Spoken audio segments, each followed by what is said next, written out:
चिट्ठियों की अनूठी दुनिया पाठ के प्रश्न उत्तर। तो बच्चों, जैसे कि आप यहाँ पर देख सकते हैं, पाठ का नाम क्या है? चिट्ठियों की अनूठी दुनिया।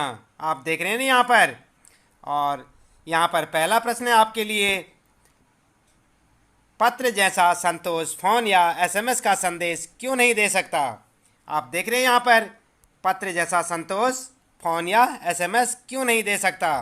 तो आपका उत्तर होगा, पत्र जैसा संतोष फोन या एसएमएस का संदेश नहीं दे सकता, क्योंकि फोन एसएमएस द्वारा केवल कामकाजी बातों को संक्षिप्त रूप से व्यक्त कर सकते हैं।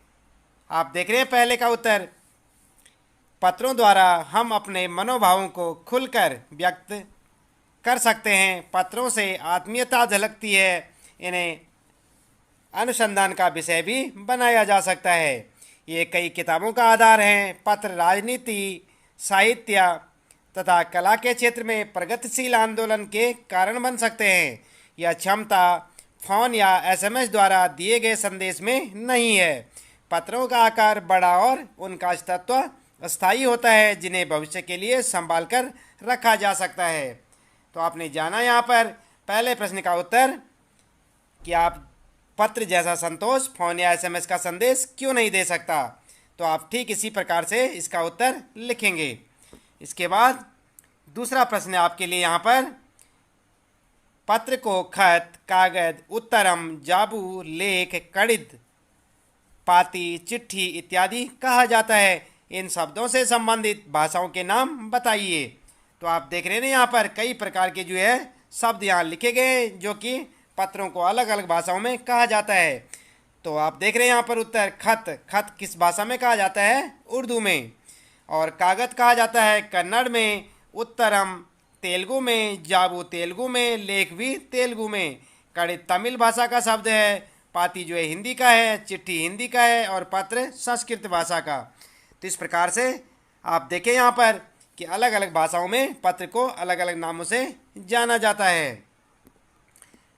उसके बाद आपके लिए तीसरा प्रश्न होगा, पत्र लेखन की कला के विकास के लिए क्या क्या प्रयास हुए, लिखिए। तो आप क्या लिखेंगे इसमें उत्तर, पत्र लेखन की कला को विकसित करने के लिए दुनिया के सभी देशों द्वारा पाठ्यक्रमों में पत्र लेखन का विषय शामिल किया गया। विश्व डाक संघ की ओर से सन 1972 से 16 वर्ष से कम आयु वर्ग के बच्चों के लिए पत्र लेखन प्रतियोगिताएं आयोजित करने का कार्यक्रम भी शुरू किया गया। तो ये होगा आपका तीसरे प्रश्न का उत्तर। इसके बाद आइए जानते हैं यहाँ पर चौथा प्रश्न और उसका उत्तर, पत्र धरोहर हो सकते हैं लेकिन एसएमएस क्यों नहीं? तर्क सहित अपना विचार लिखिए। तो आप क्या लिखेंगे इसका उत्तर, पत्र व्यक्ति की स्वयं की हस्तलिपि में होते हैं, जो कि प्रियजन को अधिक संवेदित करते हैं।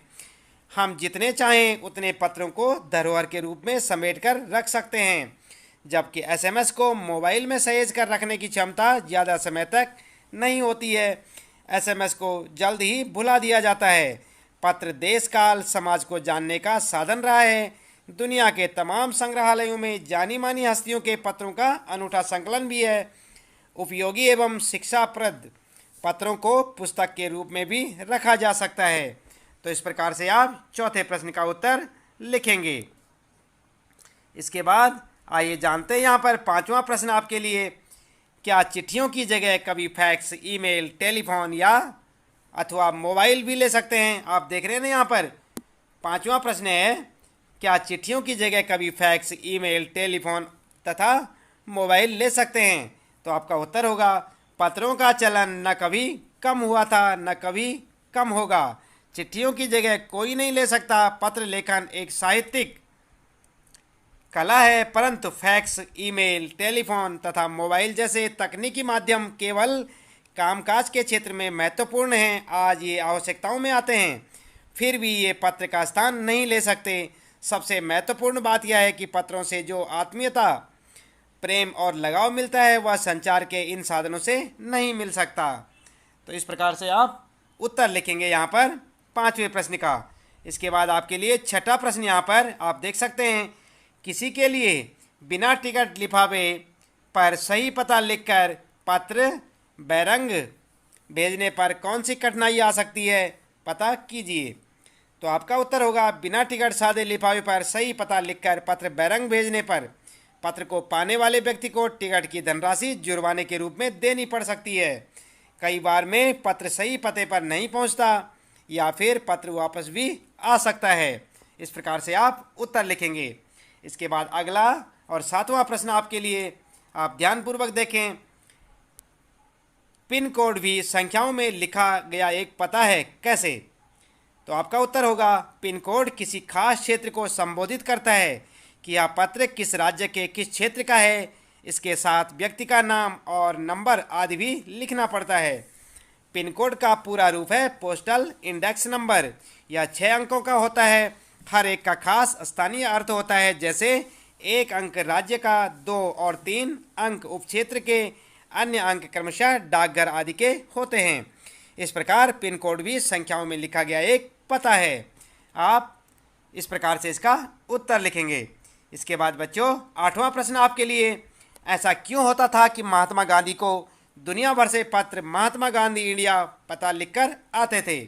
आप देख रहे हैं ना यहाँ पर 8वां प्रश्न, ऐसा क्यों होता था कि महात्मा गांधी को दुनिया भर से पत्र महात्मा गांधी इंडिया, आप देख रहे हैं यहाँ पर महात्मा गांधी इंडिया, यह पता लिखकर आते थे। तो ऐसा क्यों होता था? आपका उत्तर होगा गांधी जी भारत में ही नहीं पूरे विश्व में जाने वाले व्यक्ति थे, यानी कि जाने वाले व्यक्ति हैं, जाने जाने वाले व्यक्ति हैं, क्योंकि गांधी जी को पूरा विश्व ही जानता था। उन्हें दुनिया भर से पत्र महात्मा गांधी इंडिया पता लिखकर आते थे, क्योंकि महात्मा गांधी अपने समय के सर्वाधिक लोकप्रिय व प्रसिद्ध व्यक्ति थे। वे भारत गौरव थे। गांधी जी देश के किस भाग में रह रहे हैं यह देशवासियों को पता रहता था, अतः उन्हें पत्र अवश्य मिल जाता था। वे किसी एक परिवार या स्थान के न होकर पूरे भारत के प्रतिनिधि थे, इसलिए कई लोग महात्मा गांधी इंडिया लिखकर उन्हें पत्र भेज दिया करते थे। तो यहाँ पर बच्चों आप ध्यान दें कि महात्मा गांधी इंडिया लिखकर जो पत्र भेजते थे, क्यों भेजते थे? क्योंकि वो लोकप्रिय थे और सभी उनको जानते थे। आप ध्यान दें, यदि आप जो है अपने गांव से दूसरे गांव चले जाते हैं तो लोग आपको पहचानते नहीं हैं, लेकिन महात्मा गांधी को सारा देश पहचानता था और विश्व के सभी देश पहचानते थे। इसलिए जहां भी वे रहते थे लोग उनके बारे में पता कर लेते थे और महात्मा गांधी को उनका पत्र दे देते थे। इसके बाद भाषा की बात अगर की जाए यहाँ पर, तो आप देखें यहाँ पर भाषा की बात वाले जो प्रश्न हैं, किसी प्रयोजन विशेष से संबंधित शब्दों के साथ पत्र शब्द जोड़ने से कुछ नए शब्द बनते हैं, जैसे प्रशस्ति पत्र, समाचार पत्र। आप भी पत्र के योग से बनने वाले 10 शब्द लिखिए। तो आप देख रहे हैं यहाँ पर पत्र के योग से बनने वाले शब्द, जैसे प्रार्थना पत्र आपने देखा था, समाचार पत्र, प्रशस्ति पत्र। तो इसी प्रकार से मासिक पत्र, बधाई पत्र, वार्षिक पत्र, दैनिक पत्र, साप्ताहिक पत्र, पाक्षिक क्या होता है 15-15 दिन में जो निकलते हैं पत्रिकाएं, पाक्षिक पत्र, सरकारी पत्र, साहित्यिक पत्र और निमंत्रण पत्र। इस प्रकार से आप लिख सकते हैं। पत्र से शब्दों के साथ पत्र शब्द जोड़ने से जो नए शब्द बनते हैं वे इस प्रकार से आप लिख सकते हैं। उसके बाद 10वां प्रश्न आपके लिए, व्यापारिक शब्द व्यापार के साथ एक प्रत्यय के योग से बना है। एक प्रत्यय के योग से बनने वाले शब्दों को अपनी पाठ्य पुस्तक से खोज कर लिखिए। तो आपने देखा व्यापारिक एक प्रत्यय लगाया ना इसमें, व्यापार प्लस एक। तो इसी प्रकार से इसका उत्तर आप क्या लिखेंगे? एक प्रत्यय वाले अन्य शब्द आप क्या लिखेंगे? स्वाभाविक, स्वभाव प्लस एक, साहित्यिक, साहित्य प्लस एक क्या होगा? साहित्यिक, व्यवसाय प्लस एक, व्यावसायिक। तो जो शब्दों के पीछे लगते हैं उन्हें क्या कहते हैं? शब्दांश जो लगते हैं शब्दों के पीछे उन्हें क्या कहते हैं? प्रत्यय। तो किसी शब्द के पीछे जो लगने वाले शब्द होते हैं उन्हें प्रत्यय कहते हैं। तो यहाँ पर जो है व्यावसायिक जैसे तो व्यवसाय एक शब्द है और उसके पीछे एक प्रत्यय लगाने से व्यावसायिक। इस प्रकार से शब्द आप देख सकते हैं।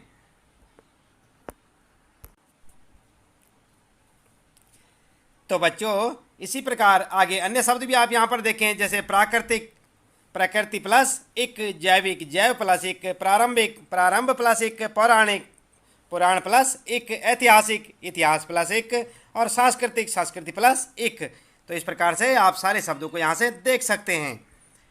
इसके बाद 11वां प्रश्न आपके लिए यहाँ पर, दो स्वरों के मेल से होने वाले परिवर्तन को स्वर संधि कहते हैं। जैसे रविंद्र, रवि प्लस इंद्र, इस संधि में ई प्लस ई से बड़ी ई हुई है, इसे दीर्घ संधि कहते हैं। आप जानते हैं ना संधि के बारे में।